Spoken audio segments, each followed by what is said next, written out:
Let's talk a little bit about CEOs, because the modern story of Schroders is really a story in 4 acts. One is about Sir Win Bischoff, the transformer. He joins the firm in 1966 and builds Schroders Asia out of Hong Kong in 1971. By 1984, he's running the whole show. And when Win, or I probably should say Sir Win, took over as CEO, all of Schroders was worth 30 million pounds. By the time he orchestrated the sale of the banking division to Citigroup, a deal of the century in 2000, that division alone went for 1.3 billion pounds. Win didn't just manage Schroders, he turned a sleeping giant into a global powerhouse. He went on to chair, as we know, Citigroup and Lloyd's, a genuine titan of the city. To add to Michael Dobson, the consummate British banker. Here's the thing about Dobson, though. He had almost no asset management experience.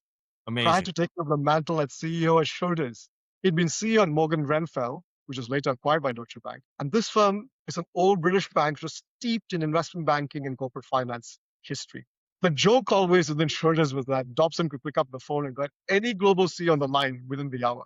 Deutsche, Citi, JP Morgan, HSBC. They'd all take the call. Asset managers, not so easy. Tracking errors, information ratios. Yeah, let's change the subject was what you get from it. Yeah, but that really was the superpower, right? He didn't arrive with the industry orthodoxies. He arrived with the banker's instinct, relationships, distribution, diversification, and a phenomenal ability to cut through the bullshit. No politics, no legacy sacred cows, just one question. Where is the revenue going to come from? Yeah, and he answered that 3 times. First, distribution. He built an absolute machine in APAC and Europe especially. Schroders became a name from every institution of wealth allocator in Frankfurt, Hong Kong, Singapore, Tokyo, Switzerland, and of course the UK.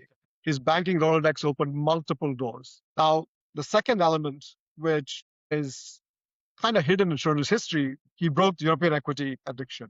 When he took over Schroders in the early 2000s, the firm was dangerously addicted to UK and European equities. When that business went through a brutal drawdown as clients exited and the firm lost a ton of assets, it forced a reckoning.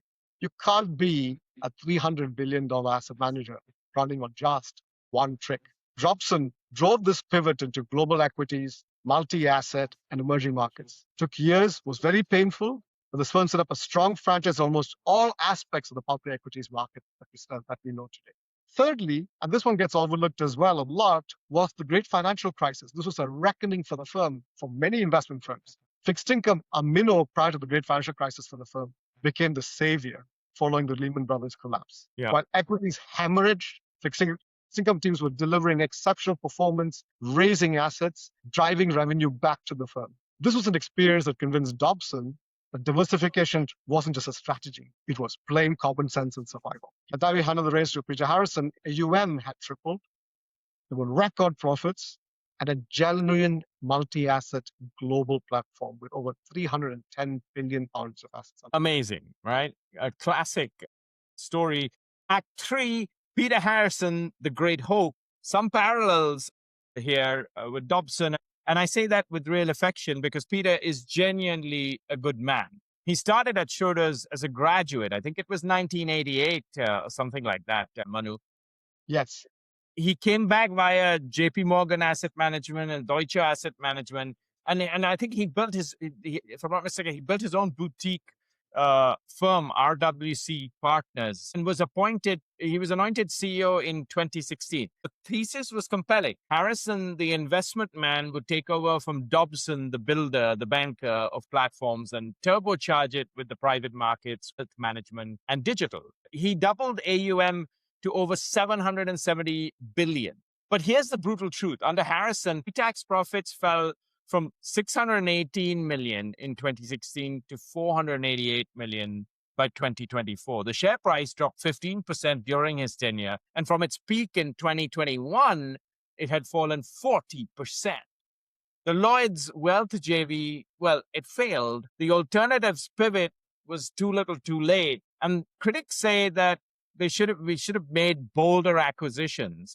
Reports started to surface about a failed bid for M&G. And I guess he was the right person with the right instincts, but the structural headwinds were too strong. I don't know. What do you think? Yeah, absolutely. Profits matter no matter how much assets grow in the Yeah. end. And Dobson was all about creating shareholder value. Yeah. So this brings us to Act 4, Richard Oldfield, the accountant. Yeah, and I don't think we mean this unkindly, but let's call it what it is. Oldfield had spent 30 years at PwC. He joins Schroders as the CFO in October of 2023, and he became CEO barely a year later in November of 2024. And within 4 months of taking the top job, he sold the firm to Nuvi. He did exactly what an accountant does. He looked at the numbers, he looked at the industry trajectory, and he did the rational thing, Manu. He got the best price he could, 34% premium to the last close, 61% on a 12-year basis. He rang the bell. It's clinical.